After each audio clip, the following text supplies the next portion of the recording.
Welcome, everybody. Apologies for the slow start. We wanted to make sure to get the interpretation set up. My name is Orlando Lara.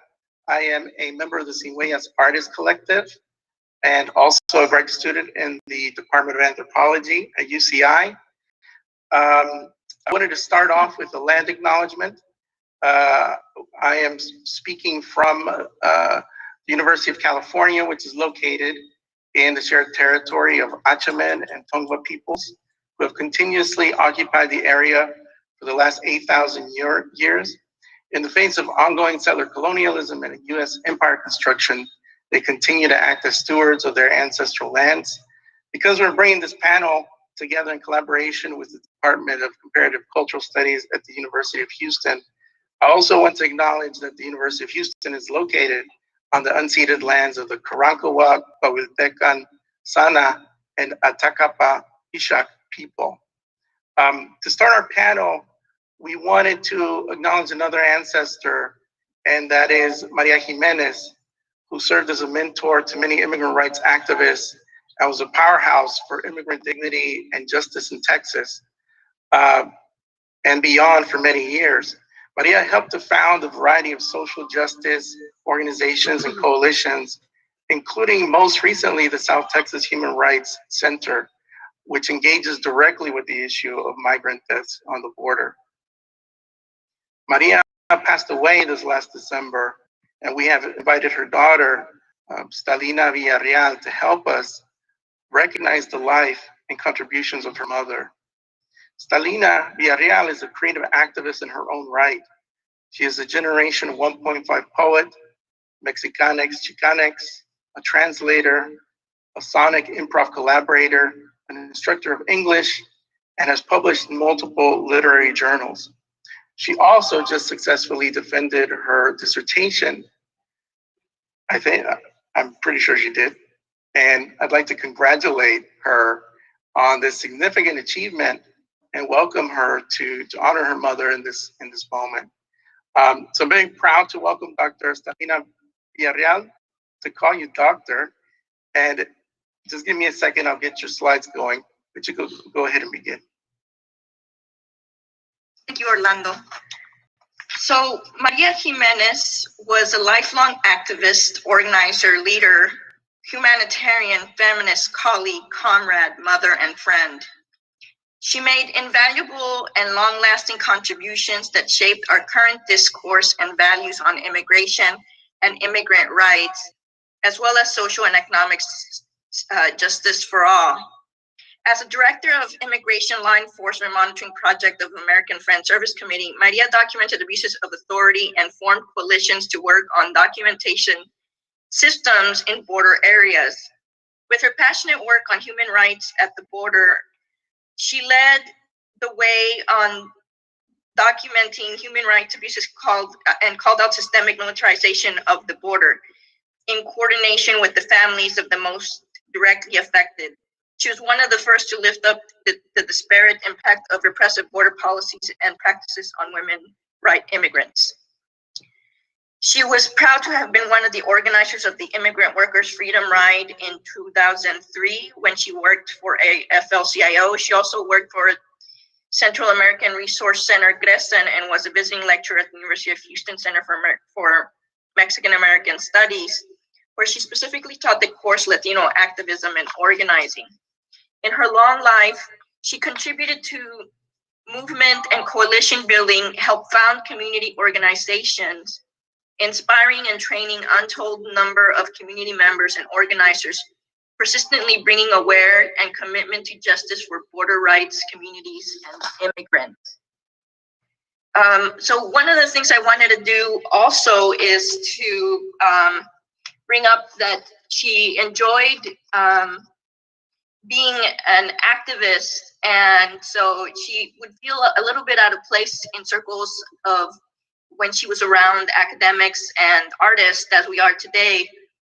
So I wanted to bring up that she did contribute, even though she didn't see herself as a writer, she did contribute to a report that was over 50 pages long that she wrote for the ACLU, and it was called Humanitarian Crisis, Migrant Deaths at the US-Mexico Border.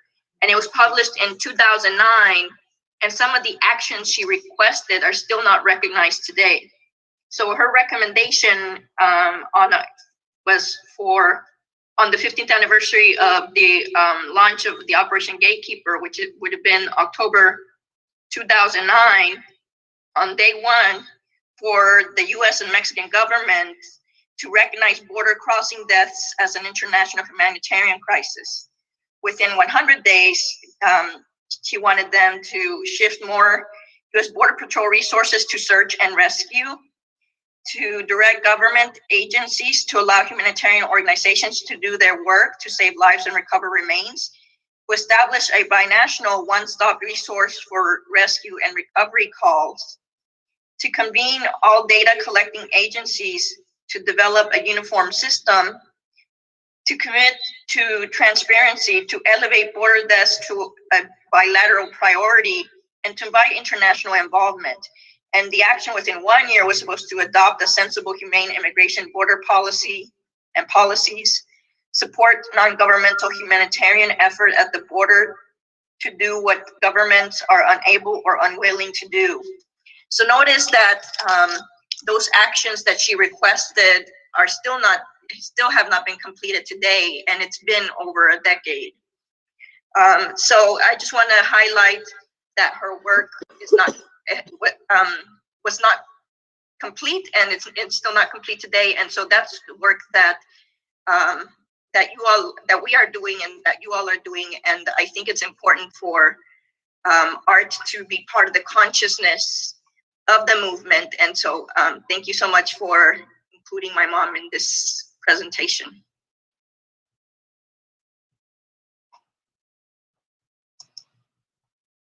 Thank you so much, Stalina, for sharing those words and those experiences about Maria. I had the pleasure of meeting her and working with her as a young organizer in Houston and learning a lot of lessons from her. I would like to shift now to invite Dr. Nicholas de Genova. Dr. Nicholas de Genova is going to sort of contextualize the installations that are brought together at the University of Houston right now at the Blaffer Museum of Art, Hostel Train 94, and Detention Nation. Dr. de Genova is the current chair of the Department of Comparative Cultural Studies at the University of Houston. He's a very well-known scholar of migration, borders, race, citizenship, and labor. He joined the University of Houston after several years teaching outside of the United States at places such as King's College London, the University of London, and the Universities of Warwick, Bern, and Amsterdam. He's also held positions in social cultural anthropology at Stanford and Columbia. And Dr. de Genova was one of the early scholars of deportation, deportability, and the production of migrant illegality. He continues to be cited in countless publications and dissertations, even some presentations I was at yesterday at UCI. So please let me welcome Dr. de Genova, and you can go ahead and join us. Thank you, Orlando. Very generous introduction. Good evening and welcome. As Orlando mentioned, I'm the department chair of the Department of Comparative Cultural Studies at the University of Houston, which is the primary sponsor of the double exhibit of Hostel Terrain 94 and Detention Nation at the Blaffer Art Museum on the campus of the University of Houston. I'm proud to be the person who initiated bringing these important and urgent art installations to our campus. And it's been my distinct pleasure to collaborate with the Undocumented Migration Project based at UCLA. That's my doorbell. The Huellas Artist Collective, Public Art at the University of Houston, the Blaffer Museum, and all of our University of Houston co-sponsors and Houston area supporters, too numerous to list.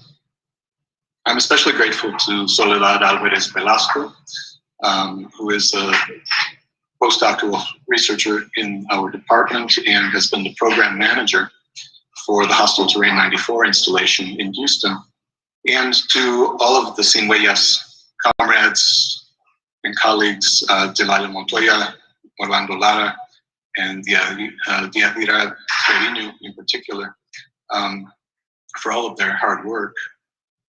And it's an honor for me to say a few words to help get the discussion started tonight. I apologize for the noise. There's an unexpected doorbell there. Over the last 2 decades, we've witnessed a remarkable escalation in migrant deaths within the US-Mexico border zone. From just October 2000 until September 2016, the US Border Patrol documented 6,023 deaths in Arizona, California, New Mexico, and Texas. In other words, on average, at least one person has died every day, year after year, crossing the US-Mexico border. On average, at least one person has died every day crossing the border for the last 20 years or more. Rising numbers of border deaths are no mere coincidence and no accident of geography. Rather, migrants' border crossing deaths are a predictable result of US immigration lawmaking, and they are a systemic feature of the routine functioning of the increased physical fortification of the border and the increasing militarization of border enforcement. Simply put, for many years now, the US border regime has actively and deliberately converted the most rugged terrain of the US-Mexico border zone into a mass grave. We must recognize a devious and cynical kind of killing at a distance, in which the desert landscape itself has been converted into a geography that kills, that is made to kill. Above all, the militarized barricading of the most densely populated areas of the border, where it is easiest and safest to cross, has channeled migrants into more remote and far more deadly desert areas. As a result, thousands of migrants, refugees, and their children have very predictably been consigned to horrific, unnatural, premature deaths, often following prolonged ordeals of hunger, thirst, exposure, and abandonment in the rugged desert landscape. These forms of killing at a distance, of course, have arisen in addition to migrants sometimes being killed outright directly by the US Border Patrol. Furthermore, migrants face the violence of paramilitary border vigilante militias who authorize themselves to, quote unquote, go hunting for migrants. The combination of these forces thus condemns ever increasing numbers of migrants to disappearance and death, turning border crossing itself into a death-defying obstacle course. The US-Mexico border has become a complex machine for killing migrants, a machine for killing migrants. We're challenged, therefore, to critically comprehend US border policing in relation to its brute material effects. Above all, a ghastly accumulation of dead brown bodies. The targets of these diverse tactics of border policing are overwhelmingly Latinas and Latinos. This is a racial fact of profound social consequence, not only because of who is killed or made to die, but also because of the way that these migrant deaths have deep ramifications for those migrants who live, for those who survive and have to go on living in the aftermath of such border brutalities. Assessing the real effects of this deadly border, therefore, we are left to ask, do brown lives matter within the US border and immigration regime? Much like the contemporary Black Lives Matter movement and its politicization of racist police killings overwhelmingly perpetrated against African American men across the United States, we are challenged to discern the comparably momentous racial significance of the deadly US border regime. Yet, the violence of the border and the skyrocketing of migrant deaths over the last 20 to 25 years tends to be treated as a simple and inevitable fact of life, as a simple and inevitable consequence of so-called illegal migration. But migrants can only become illegal, quote unquote, as a result of the deliberate actions of lawmakers to make particular migrations or types of migration, quote unquote, illegal. In other words, deliberate actions that illegalize them, illegalize those migrants and those types of migration. And this is what I call the legal production of migrant illegality. For more than 100 years, that history of immigration lawmaking and border enforcement policy have been central to the equation of Mexican migration in particular, and Latin American migration more generally, with the racist idea and image of the so-called illegal alien. Along with subjecting illegalized migrants to the ever-present threat of deportation, the US immigration regime has also dramatically expanded detention for migrants. As we have all witnessed, the outright cruelty of the migrant detention system became the site of atrocity and torture under the Trump administration's so-called zero tolerance policy of state-sponsored kidnapping and child abuse perpetrated by the border authorities. Defending the family separations, Trump revealed his racist contempt, declaring, and I quote, "You wouldn't believe how bad these people are.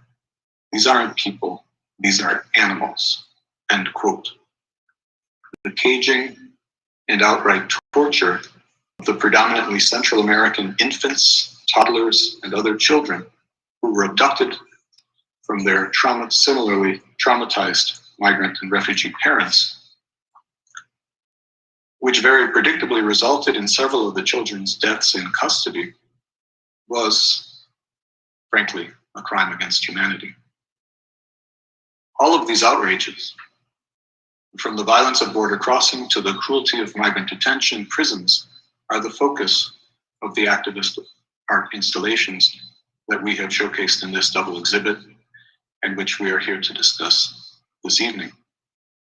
Border policing and migrant detention are plainly cruel, indeed murderous, but they are not about cruelty pure and simple, and they're not exclusively about mass murder. The blunt truth is that some migrants are killed and many more are made to die.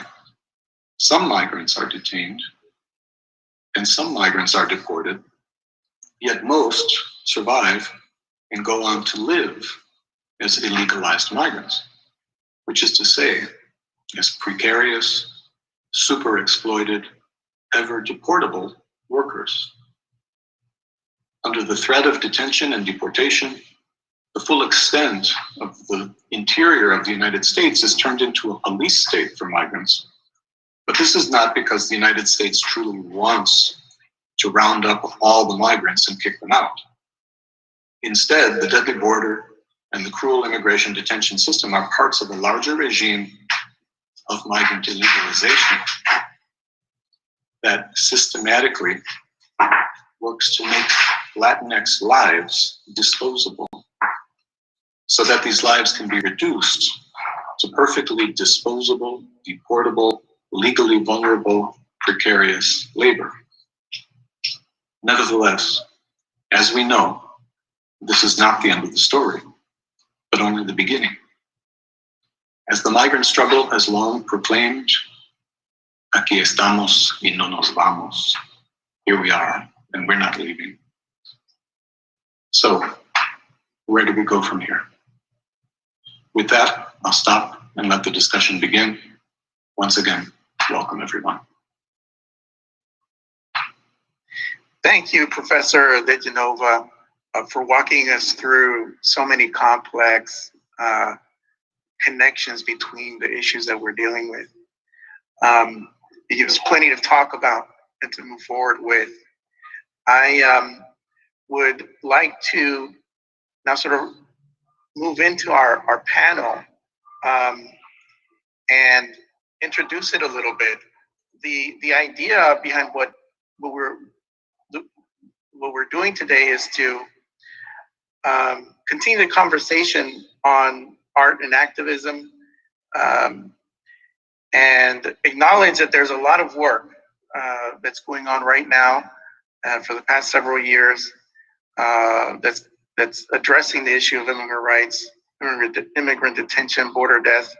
And what we've been able to do is bring together a small slice of that world and bring together some artists and art projects that are doing some interesting work. The title of the talk refers to the term alter realities. We may or may not figure out what that means, but it is meant to signal this dilemma that on the one hand, we want to move beyond realist discourses that often miss important aspects of migrant experiences. And on the other, we want to counter both state and conspiracy theory discourses that often rely on and co-create a whole other world of overblown threats and alternative facts. The projects that we'll be discussing today share a few things in common. They engage collaboration across artist genres, social and political locations, and also across artist and audience divides. All these projects engage with the visual aesthetics of immigration control and attempt to create counter aesthetics that can help feed the social movements and discourses that are helping to change the way we understand migration, detention, and deportation. They also all engage with the challenge of entering the public debate, a public debate that is dominated by a variety of competing discourses that are deeply entrenched in complex political and economic processes. This means that we're doing difficult work, we're doing high stakes work, and it forces us to ask the question, what can art contribute? What can art do? So I'd like to begin with the project that got us all together, which is the Undocumented Migration Project and their process-oriented installation, Hostile Terrain 94, which is popping up all over the United States and internationally in this year of the pandemic. So I'd like to welcome Nicole Smith and Gabriel Cantor, who both serve as exhibition coordinators for Hostile Terrain 94. Nicole Smith holds a BA in social, cultural, and archaeological anthropology from the University of Michigan. She has been involved with the Undocumented Migration Project since 2017 and has assisted with archaeological and forensic fieldwork in Southern Arizona. Gabriel Cantor holds a BA in social cultural anthropology, also from the University of Michigan, and has been involved with the Undocumented Migration Project since 2016 with a focus on photoethnography and the development of anti-fascist movements. So with that, I'll let you guys take it over. Feel free to share your presentation, and looking forward to hearing you speak.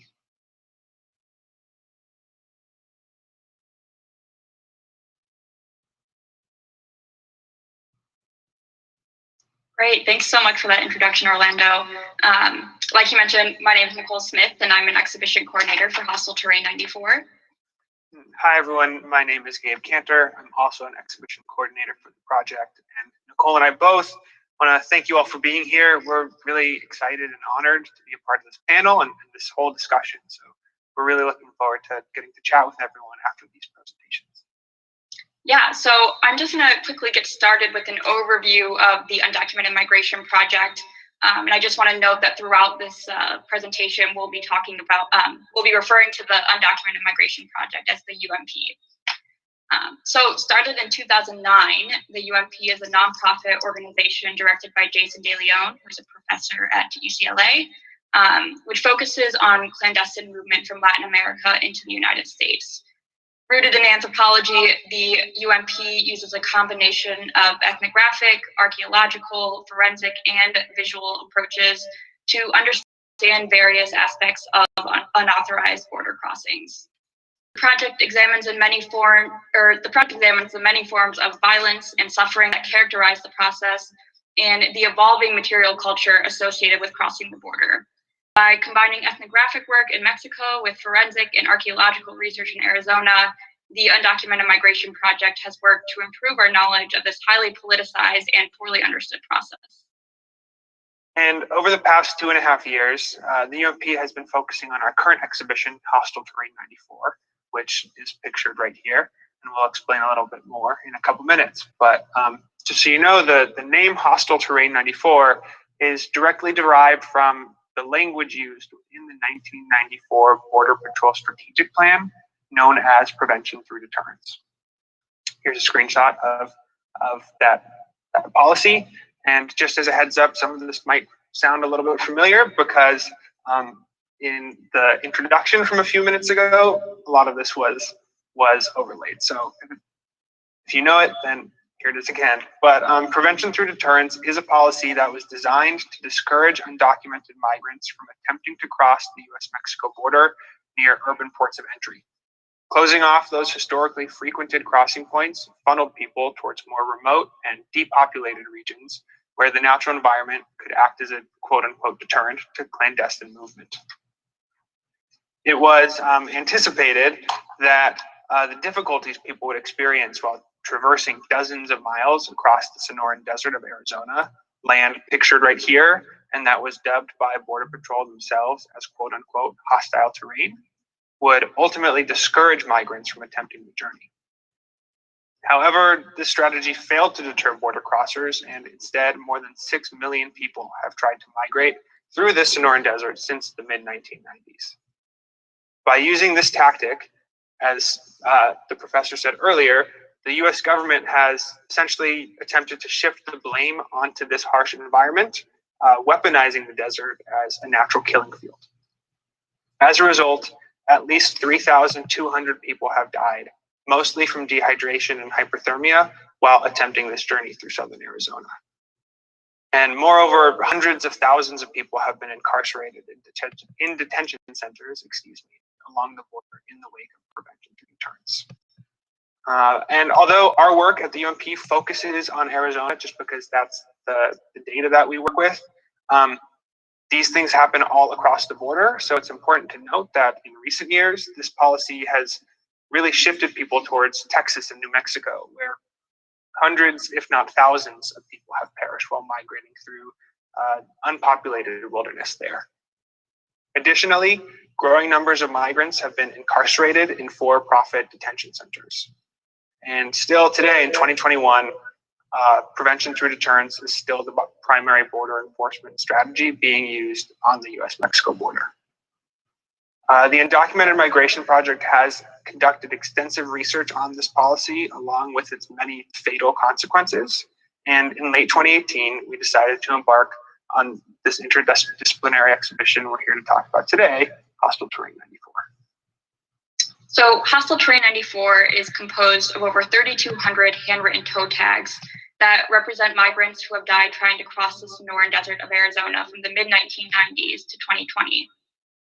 The number of deaths recorded is only of recovered remains, and this number grossly underestimates the reality, as forensic research has shown that bodies can decompose and disappear within days.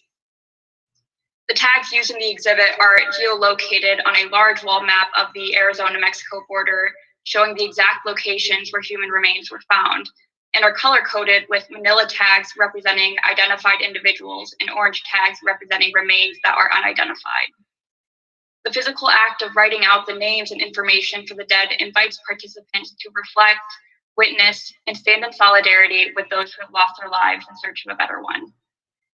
This exhibit is taking place at over 120 institutions across 6 continents, with the intention to raise awareness about the humanitarian crisis occurring at our southern border, and also to engage with communities around the world in conversation about migration.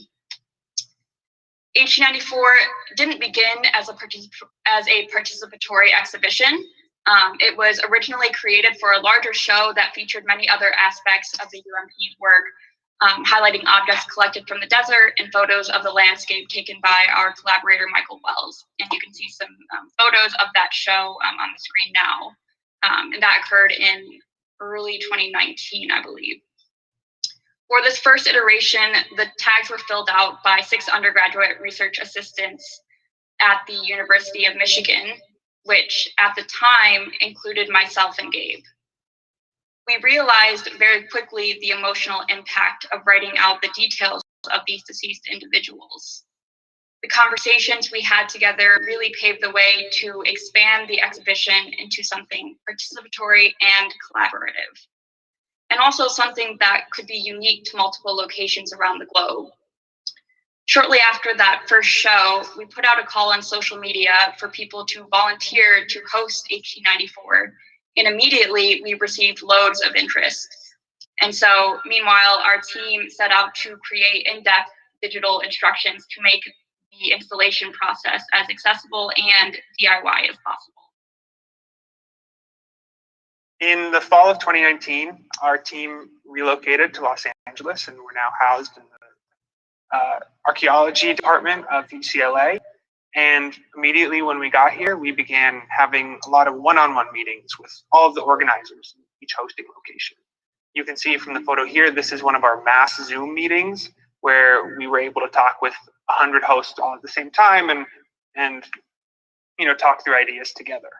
And these initial meetings were really primarily purpose to get folks familiar with the project, but also to begin having discussions about how to collaborate with their local communities where folks have a wide range of relationships to immigration.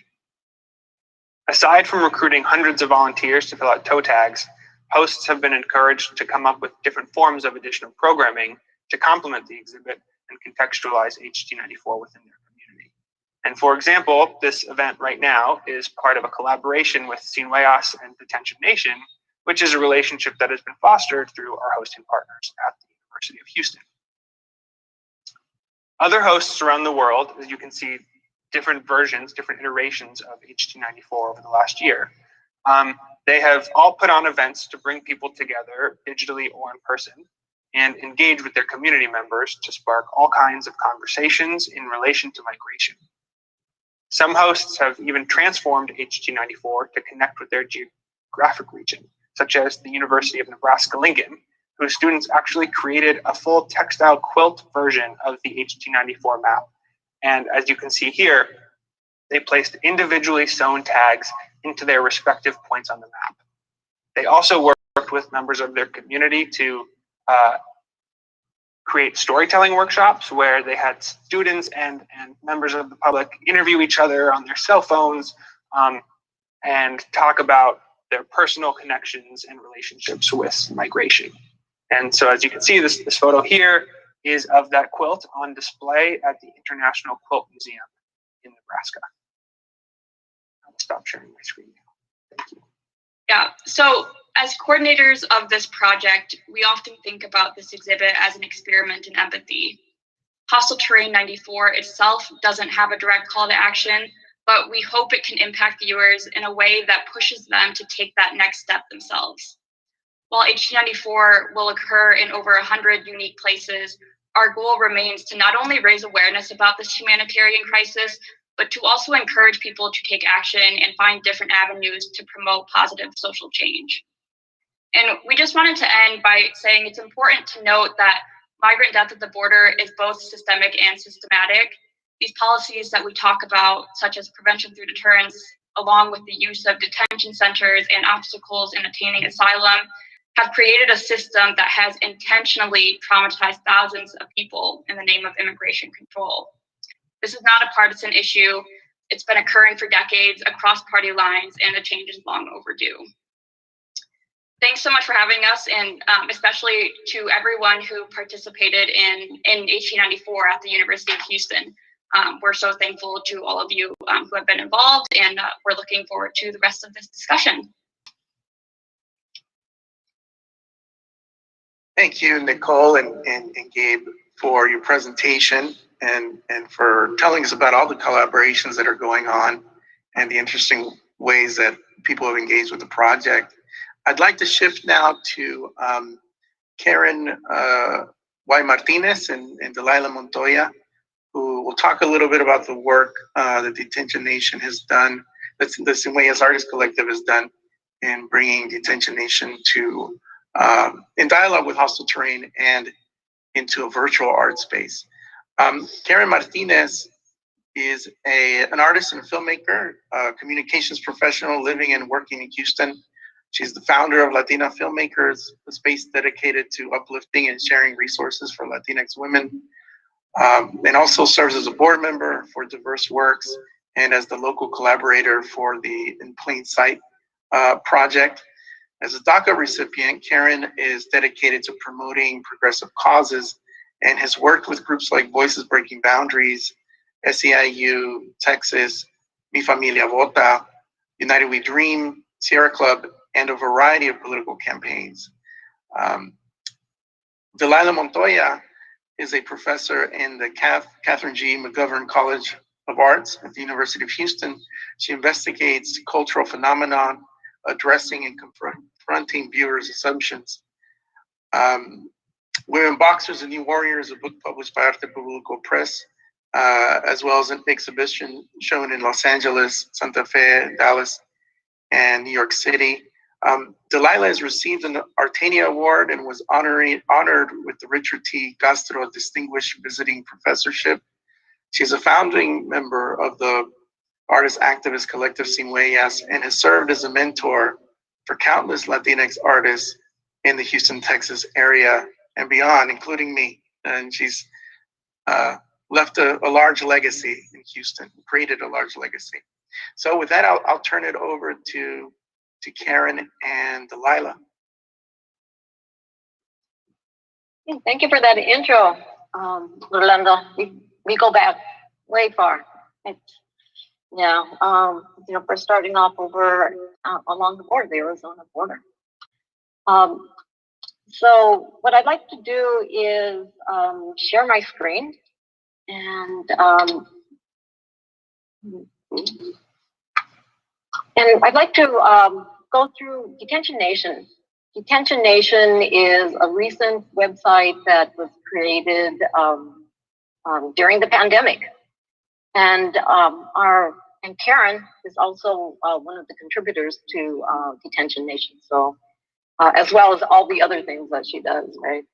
So our goal as a collective is to generate a conversation of urgency surrounding the mass incarceration of immigrants held in ICE prisons, to bring awareness of the current human rights violations triggered by the U.S. immigration policies and carried out by the privatized immigrant prison complex.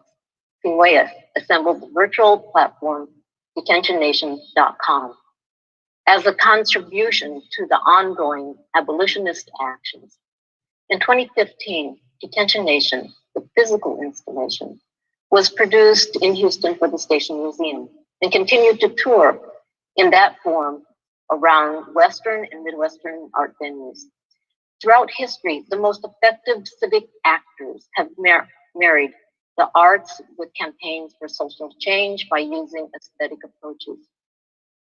In the struggle for civil rights by African Americans and Chicano migrant workers in the United States, for example, activists drew upon the stories, songs, and the participatory actions drawing from their own culture and religious figures. Contemporary art activists such as Margarita Cabrera and JR are artists whose practice have broadened the art activism examples of Amalia Mercedes, Luis Jimenez, and Los Tres Grandes. Detention Nation follows the same path of speaking truth to power. I would like to, Karen and I will move through the Detention Nation online site. But first, we would like to, I'm moving down. First, what we'd like to do is acknowledge the team who brought life to this virtual platform. And in the acknowledgement, I would like to just kind of stop real briefly here and give special thanks to nonprofits such as No Están Solas, La Resistencia, and Voice of Witness. Their research provides a valuable component to the Detention Nation site. And then, you know, a lot of like shout outs to the team. Web design and digital media design by Matt O'Hare. The logo, Violet Moulet. These are all really strong Houston artists that have come together. Also, translation and transcriptions by Jonathan Gonzalez in California. Yeah, voiceover, Karen, you're there, and Almendarez brothers also did the voiceovers. Video team, Brenda Cruz-Wolf, who has 3 videos in on the site, along with Matt and Karen. You have a video that's up as well. I was part of a video team, the installation team at the Elgin Street Studios at the University of Houston, and then there's the performance gift done. The performers are like Julia Barbosa Landios, Veronica Gaona, who just recently graduated from the University of Houston's MFA program, Jessica, who has just picked up a big award from Withstanding exhibition that's going to be opening up soon. Karen, there you are again. Eric Zambrano, and also the Sinwayas members. Moving towards what I'd like to do at this point is take a look at the male immigration prison sector of the website, and just kind of stop over here where Karen's video is. But first, what I would like to do is just kind of play about 20 seconds of the video.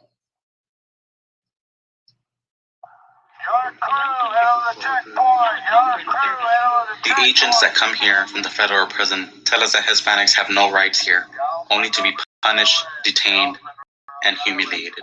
Now they're being told to drink out of toilets. The dorms we are in are about 2 blocks by 14 blocks, Can you hear it? which is about a room size of 28 feet by 18 feet. That also includes the restroom and shower area and the dining table that of course. Karen, could you give us just a little bit of background on what you were doing with the video? Yes, absolutely. Hello, everybody. So this video focuses on first-person accounts of male immigrants in detention. It brings to light the attitude and the character of immigration agents. It also shows how bizarre their training is compared to the reality they subjugate immigrants to. The challenge, of course, was to paint a clear picture of what's happening with immigrants in these detention centers without focusing on the violence that is placed on immigrants' bodies. When I moved down the website, we have letters by the detainees, and I'm going to stop right here where the performance gifts are. So, Karen, can you give us a little bit of background on that? Absolutely. So as performance artists, our work cannot compare with the gravity of the situations, but we do feel a duty to unearth these experiences and build cultural capital for immigrants. In one of the gifts, we see George Zulli. He is the CEO and founder of the GEO Group, which manages prisons and jails in the US and internationally. He is a Greek immigrant. The GEO Group is the first immigration detention facility to detain infants and children. And so this image serves sort of as a wish that one day he will be held accountable for the crimes against humanity that he is responsible for. I'd like to move forward and kind of hop into the female immigrant prison sector of the website and stop on 2 videos that are up. One is Detention Nation, and this is Elizabeth's story. It's a testimonial of Mexico-Arizona border crossing. And then the other one is, Karen? Yes, so this is a video by Jessica Carolina Gonzalez, congratulations on your award. This piece is documentation of the decision of her mother's residency application.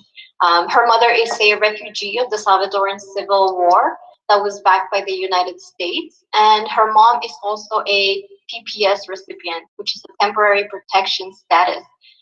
This serves us as a reminder that we have over 11 million immigrants in the United States that need permanent relief. Yeah, so at this point, what I'd like to do is just kind of move over and take a look at the youth camp. And the youth camp, as you know, is not much of a camp. There's a 2-minute video on the site, but I'm going to just scroll down past the essay component and scroll down to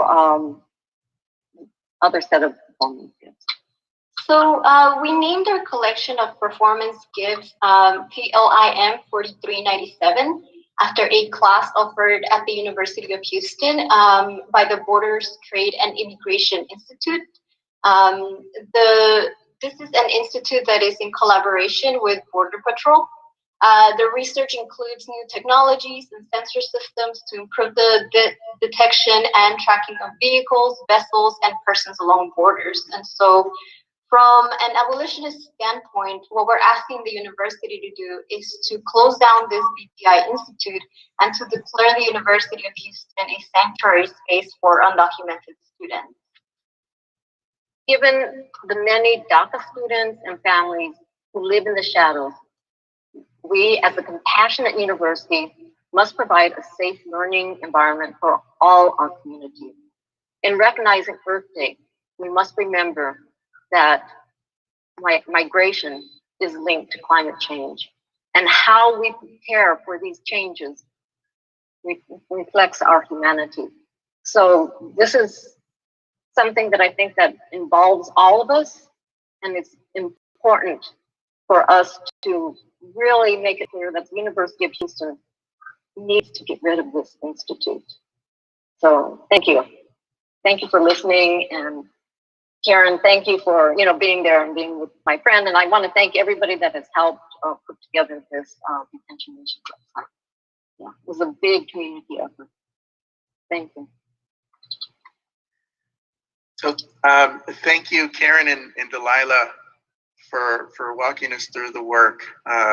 It's taken 5 years, 7 years to bring together, and it's labor that's incorporated the work of organizers and artists. And you, Orlando, there's a lot of you in that website.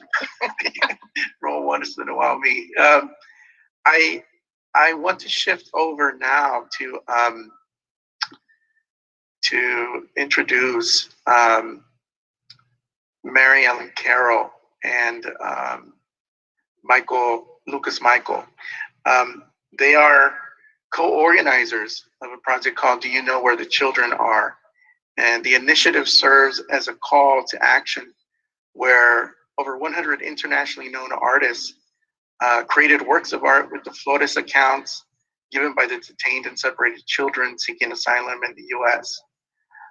The random access benefit sale they did of these works supported the work of 4 organizations providing essential services for children and their families.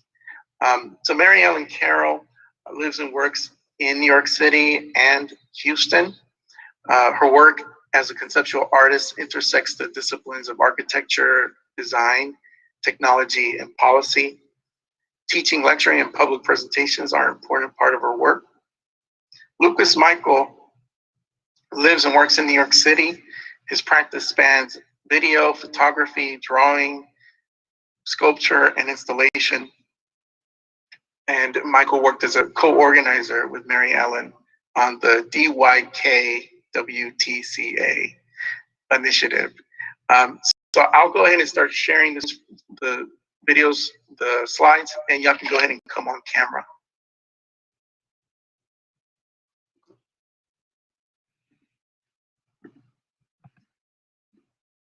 Hello, can you hear us? Yes. Great. Can I start? Slide you're on. Hi, I'm Lucas Michael. And I'm Emmanuelle and Carol. First of all, we want to thank the organizers, Orlando, and the other participants. It's an honor to be here, and it's also inspiring to be here. And also, we want to thank all the other participants and the people that are watching this. Thank you so much. Next slide.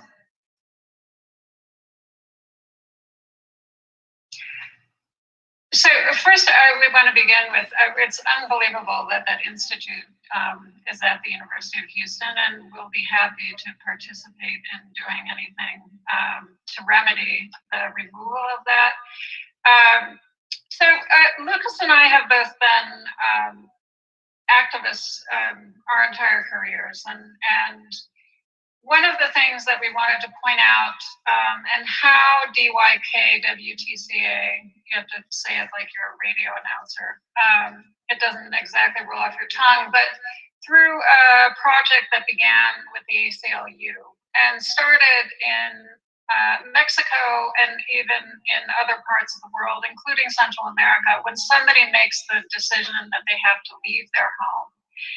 And when they end up arriving and are at the border, both on Mexico's side or then when they eventually end up in the US, what is that entire process? And so nobody had mapped what that looked like, either for the people that have to make the decision, impossible decision to leave their home, but equally for policymakers, the lawyers, the medical professionals, the mental health professionals. So this is where, the other work that we have done in regards to immigration, but this was really a sort of seminal moment in the decision then to continue to do the work for DYKWTCA. Next slide. So we started. We started with the document that Dr. Warren Binford, the children's right legal scholar and lawyer and advocate, provided us.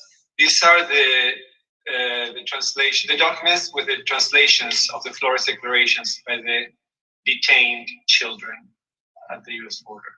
And the one thing, just so that you know, that the Flores documents, as these are the documentation of the interviews that were done, but they're the regulations, they're not even law, they're the regulations that determine the welfare, how the children are to be treated, including the duration of their detention by Customs and Border Patrol, but then equally by the Office of Refugee Resettlement. So next slide.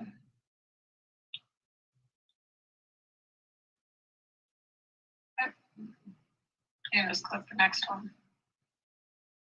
Okay. So what we did is we transcribed the PDF that we were given, and we transcribed it into a searchable document that all the artists that we invited, that we approached and decided to participate, would then look through it, read through it, and pick a whole account by a child or a section of an account, which would then be an integral part of the work that they were making. In that way, the account of the child would accompany the work, and it would become an indelible part of the work, a kind of an erasable document. Part of our concern was that we did not want these Flores declarations or the words of the children to be swept under the rug of history or of all the atrocities and all the other events that were happening in the country under Donald Trump. Next slide, please. So there's something to keep in mind. One of the things is that this was a very, very condensed time frame, right? So we began, Lucas, we started this work in 2018. In the fall of 2019, we decided to create this call to action we approached the artists in November, and by December of 2019, we had all of the works in New York. So this is just an example of the shipping and receiving department. Next slide. That included the doorman in New York, who a lot of people ended up bringing the work, and then who also we worked with on some of the translations of some of the texts with. Next slide. This is one of the works of art. This one is by K. Rosen. And just, for example, part of the words that accompany this work is, from there they took me to a tent where it was very cold and there was no blankets, which is when some of the kids were sent to La Hielera. Next slide, please. This is a work by Cande Aguilar. It's titled Niño Immigrante. We crossed the border on June 3, 2019, around 9 at night. They put us in a cell by around 3 in the morning. It was cold. For the first 2 nights, we didn't have blankets or any mattress. Next slide, please. This is another work by artist Rob Pruitt. It's titled Sunrise, Sunset. Some of the words are, here I've been allowed to go outside for a bit once in the morning and once in the afternoon. Sometimes I'm only allowed outside once a day. Next slide. And this is a work by Bob L. Detainee entry number AR567 2019 is based on an entire account. Now, it's worth mentioning that all of these accounts are by children between the age of 4 up to 17. These are their words that are part of these works. Next slide, please. And finally, this is another work. This is another work by Bob Witz, which incorporates all of the accounts of the Flores declarations, which were like hundreds of pages. Bob sadly passed away on February 23rd of this year. He was the oldest artist that participated. He died at the age of 86. Next slide, please. So one of the things that was a part of this entire process was the question of institutional agility. We had some conversations with the Museum of Modern Art and PS1 about possibly exhibiting these works because MoMA was instrumental in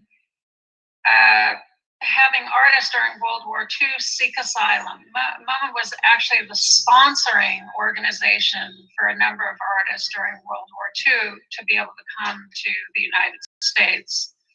So in that, we wanted to pick up that thread, but then it was Ruth Nowak, who's the executive director of an exhibition space 1 mile from the White House called The Corner at Whitman Walker that had not even opened. And Ruth did not hesitate for a second, but raised her hand and said, these works must be here. We are going to do that. So then the public was able to actually see what everyone was doing. Next slide.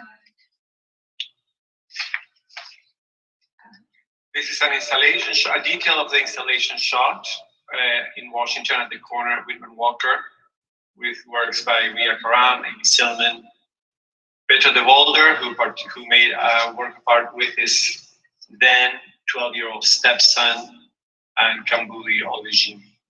Next slide, please. This is another installation shot. Next slide. Thank you. And this is another installation shot. You can see what Ruth did with the works. She created a horizontal line with the works, which were hung basically at a child's height. It was a way of addressing the children, but also making the work more accessible to children. This is a really important part of the community space, and it was very important that kids could look at the works and relate to it. Next slide, please.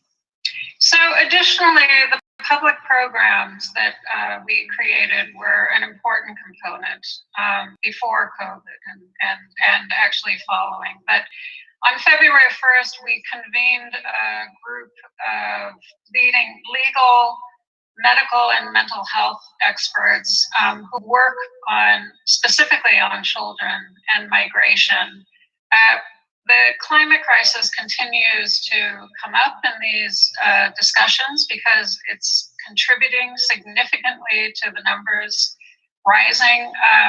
That was raised, but this was done as a public forum. It was always our intention to do this, and it was great to be able to do it in DC just because of the people that are so involved in this, but it's also people that ended up coming in, including the organizations that DYK-WTCA is supporting, and namely the group that many of you I'm sure are familiar with, which is Team Brownsville, that does the work at the border between Brownsville and Matamoros. Next, please. So there was then, with COVID, everything got shut down in DC, but then the show reopened again to a limited public on July 9th and then closed on July 19th. Next, please. So these are the logos of the 4 organizations that the sale benefited. By design, we wanted DYK-WTCA to support the entire ecosystem. From the moment that someone makes the difficult decision for themselves to leave, or their family, or a child to leave their home, until they arrive to the US, and after they leave detention. So these organizations provide health services, mental health services, legal services, and collectively they form a whole ecosystem of assistance. Next slide, please. So one of the things that was really important is because Lucas and I are just ourselves, and we created this initiative, we weren't a legal entity. And so we had to partner with one of the organizations to be able to do that. Pillsbury, the white shoe law firm, we were introduced to them through Dr. Warren Binford, who had been an associate at the firm. And it required their tax lawyers, their gaming lawyers. So there were 4 partners and 2 associates that ended up helping us. And the reason why I'm raising this is because what we were trying to do is to reimagine how these kinds of processes can be done, both as calls to action, but also as initiatives, and not to do the sort of standard auction, because we wanted all of this to benefit ultimately the children. That was the one thing that we always went back to in the consideration of what we were doing, is who was benefiting. So even in the aestheticization of the children's words, the stewardship of that, we wanted to ensure that there would be a plurality that would be able to participate in the entire process. Next slide.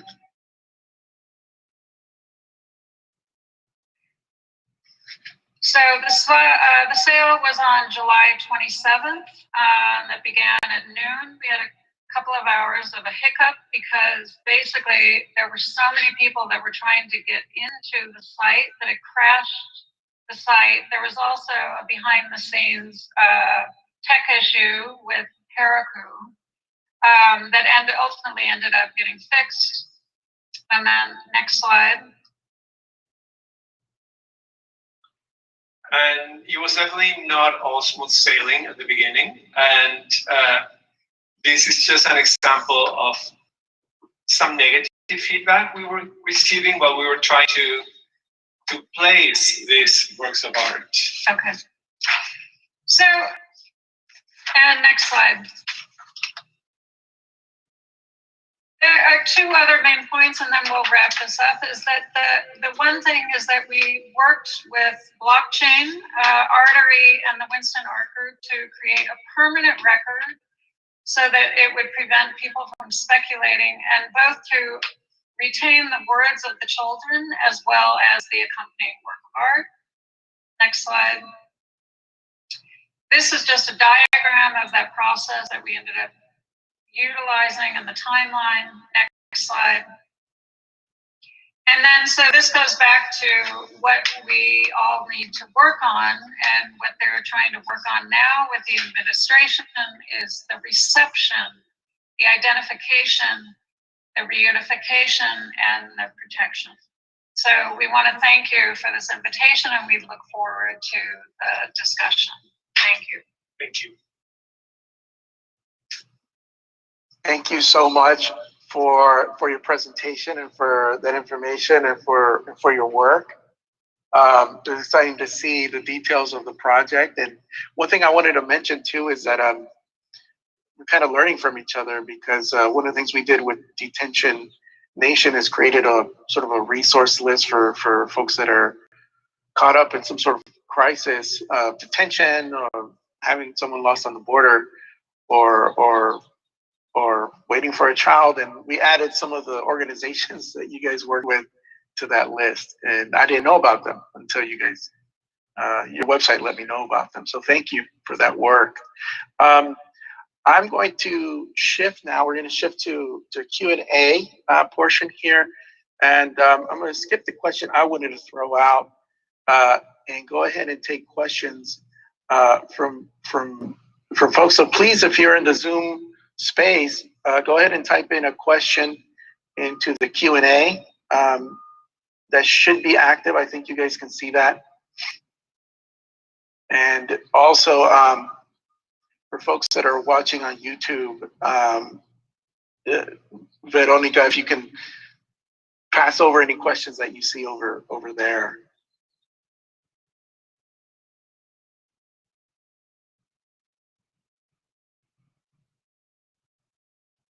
But just while sort of that warms up, I guess I will throw out the question I had originally come up with, which is a question about intervention, and you guys really covered this very, very well. There's a variety of interventions going on here. There's the visibility, there's the collaboration with local audiences, there's collaboration with nonprofit organizations. But I wanted to give the panelists a chance to sort of go a little deeper into how you conceptualized intervention, especially the issue of visibility. What were you hoping to see happen through visibility? Were there any limits to visibility that you saw as you were doing this work?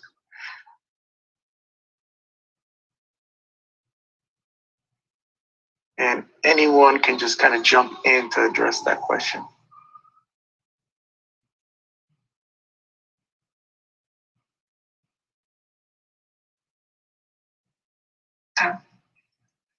Hi, Orlando. Hi. Hello. Yeah, go ahead. I think that one of the things that issue of visibility is really, really important, right? Because I think that one of the things is that people cannot believe that this is happening, right? They couldn't believe it during the Obama administration. They couldn't believe it in previous administrations. But seeing, I think, the way in which things got escalated within the Trump administration, and intentionally their strategies of harm, right, was something that really made people see and made it visible in a way that I think it wasn't visible before. It's terrible that it got to that point, that was what had to occur, and for people to understand what was actually going on. It's a question of what do you do then as artists to make things, to become the stewards of these experiences in some way, right? I mean, we are very self-conscious of the utilizing, right, of working with these kids' accounts and asking artists to do that. And as I said, that's why it was really important that we considered the entire ecosystem of how the organizations that we ended up working with actually commit to thinking acts, intentionally quoting, Hannah Arendt in this regard, of what can be done that will have an impact directly on those lives. So I think that visibility, I think that everybody has their way of making things visible. And that's what we saw in the interpretation by all the different artists that participated in DYK-WTCA, right? There weren't any, we didn't put any kind of limits, except for the works were to be 11 by 14 inches, but it was to whatever medium, if you want to ignore anything, like go ahead and do what you see is necessary in terms of the stewardship of this experience, that ended up being something that, proved to be really successful ultimately because it really directly impacted those kids' lives. Thank you. Thank you, Mary, for your response. That gave us enough time to start getting some answers, some questions here. Unless somebody else wanted to answer that question about visibility. I'll just quickly, if that's okay, I'll be fast. I know we're short on time, but I think the idea of visibility and compounding on top of visibility has really influenced every step of HT94 in terms of how it's evolved. Thinking of it first, when we first created it, like Nicole said before, it was collaborative. It was an exhibition that people could come see. They could look at the tags and read the names, but then we realized there were avenues to invite people in and collaborate together all over the world and write down these names, memorialize people, and have this conversation in a larger capacity. And even still, I mean, Nicole and I have had countless conversations about, whether it's enough. And we say the words raising awareness so many times, but I think the world is kind of over raising awareness. We're all kind of ready for more forms of action. And so now, Nicole and I and some of our other team members have been working on ways to now, give someone more ideas for next steps and say, okay, you've seen the exhibit, you've had the discussion, what can you do now? And I think in terms of that, when we get asked that question, we are one of many organizations who kind of have this similar goal. We're three of us here today talking, and there's countless more. And so rather than us kind of trying to come up with more and more different action items, we've kind of realized over time the best thing to do is to pass people along to organizations that are solely dedicated to the work and have pressure campaigns, have email blasts, Twitter storms, that are really moving towards change. And so we've put together, or in the process of putting together, a list, like a resource guide of different organizations. And I saw on the Detention Nation website that you guys have put together a similar Google Doc, and we have many overlapping organizations. And so anyone watching here, I would recommend you go to the Detention Nation website today to check out their Google Doc and learn about organizations that you can donate money to, donate time to, and just keep learning and figuring out the best way for you to be able to get involved. And Nicole, I just have something quick to add, just on this topic of visibility. I think with our exhibit, with Hostile Terrain 94 and its reach and having it in so many different places around the world, I think one of the really cool parts about it are bringing together all of these different people who have varying experiences and understandings of what immigration is and what that experience is like. I mean, for example, we had a show in Germany that was this institution was right on the German-Poland border, and Gabe had a phone call with their organizer who was like, sorry, this phone call might be in and out because I'm crossing the border because it's literally right on it. And I think that those conversations too are so important to have because again, there's so much happening here in the United States, but it's these atrocities are happening all over the world. And I think that if we can bring all of these people together and kind of form a global coalition of sorts, real, tangible, positive change could potentially be made. I see, Delilah, you have your hand up. Did you want to? Yeah, I'd like to just like add to that, it is really about not just any one organization or any one action or any one source, but it's all of it.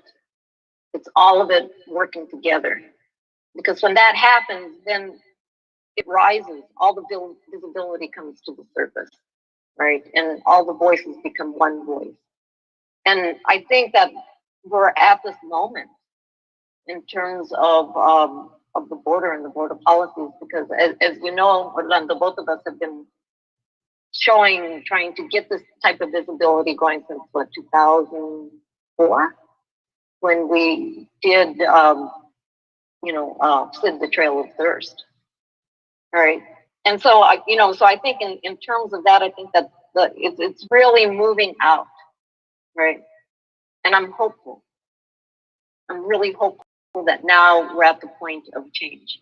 Now that we begin to really discuss how inhumane it is to not allow people to have, those simple, abilities and desire to be just cross the border. Right? Yeah. So, I just want to thank everybody. Thank us all, for having this, bringing us to this moment. Thank you, Delilah. I'm going to throw out two questions from two great scholars of migration, actually, just because we're alone time, so y'all can kind of go at them. One is from Susan Coutin, who's been studying this issue for a very, very long time here at UCI. And she asks, she says, thank you for your work. My question is, how in combining art and activism, you simultaneously show hidden realities and also spark the ability to envision alternatives by denaturalizing those realities and showing how things can be different? How do you bring together documentation and imagination in order to promote action? We've been discussing that a little bit, but if there's anyone that wants to address that question, bring together documentation and imagination. The other question comes from Mariela Nunez-Janes, who's also been working on this issue for a long time in Texas. And she says, thank you everyone for witnessing. Could you talk a little bit about your audiences in your work? Is there an intentional audience or set of audiences? How do you navigate between audiences with deep personal experiences with detention and persecution, and those who are learning about the horrors and injustice of the U.S. immigration system for the first time? Maybe we should start with that one, because we haven't talked about that at all. So, and we have like 1 minute left. So would anyone like to take that question? How do you navigate these sometimes two very different audiences?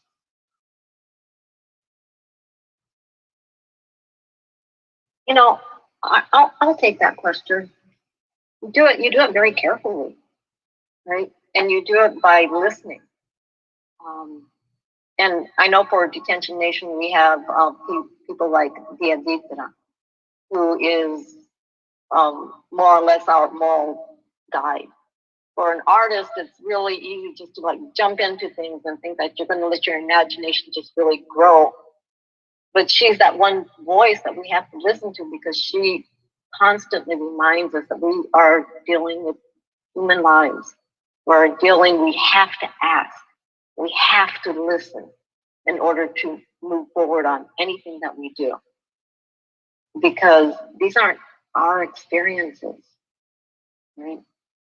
And so, so there's this element of respect, and just being very careful and cautious in terms of respecting, the agencies of other, but be able to do it in such a way. And Karen had a really wonderful way of saying, I wish Karen was here and she would jump in, because she really understands as well.